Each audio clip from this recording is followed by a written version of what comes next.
L'intégration régionale est un élément essentiel du développement du continent africain. Il a le potentiel de favoriser la baisse des exportations, mais surtout de donner aux producteurs et aux consommateurs davantage de possibilités bien au-delà des marchés restreints des pays. Pour la 5e réunion de coordination semestrielle entre l'Union africaine, les communautés économiques régionales et les mécanismes régionaux tenus à Nairobi, la capitale kenyane, le 16 juillet 2023, les institutions ont évalué les progrès réalisés en termes de dynamique d'intégration régionale en Afrique en 2022.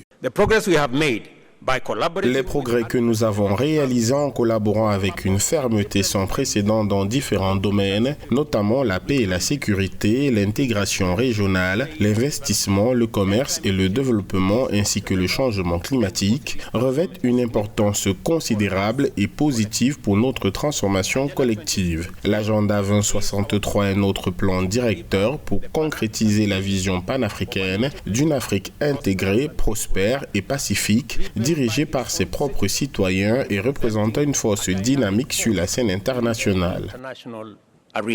Le monde traverse un tournant décisif de la scène internationale, marqué par les conflits et les crises géopolitiques et géostratégiques dont le continent africain n'est guère épargné. La zone de libre-échange continentale africaine, la ZLECAf, projet d'intégration africaine réunissant 54 États africains, est un exemple de réussite d'intégration à même de stimuler le développement du continent. Le rapport sur l'intégration régionale de l'Union africaine met aussi en lumière les obstacles et autres freins au succès de l'intégration sur le continent, notamment une libre circulation des personnes et des biens non effectifs, mais aussi un déficit de financement infrastructurel à l'échelle continentale. De tels progrès ne sauraient occulter les contraintes structurelles qui ont toujours handicapé notre processus d'intégration. Au nombre de ces contraintes, je voudrais citer en particulier le déficit de financement pour la mise en œuvre du programme d'infrastructure à l'échelle continentale, l'incompréhensible retard dans les ratifications du protocole sur la libre circulation des personnes et des biens. Il nous faut de toute urgence sortir de cette flagrante contradiction à vouloir la liberté du commerce et refuser la mise en œuvre de la libre circulation des personnes et des biens.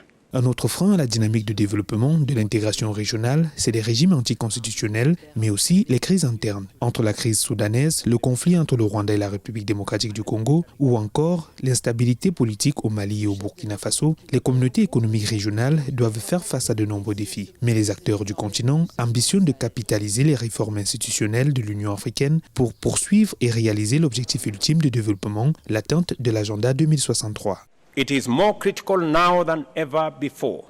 Il est plus que jamais important de mobiliser notre conscience collective, notre volonté, notre solidarité et notre unité pour remplir notre mandat générationnel fondamental qui consiste à faire de l'Afrique une nouvelle puissance mondiale, prête et capable de jouer un rôle moteur dans l'avènement d'une nouvelle ère industrielle qui inaugurera simultanément une ère de développement inclusif, de prospérité partagée et d'action efficace en faveur du climat. Nous devons donc tirer parti de la dynamique de réforme institutionnelle de l'Union africaine pour poursuivre le développement complet d'une capacité efficace à réaliser la transformation panafricaine.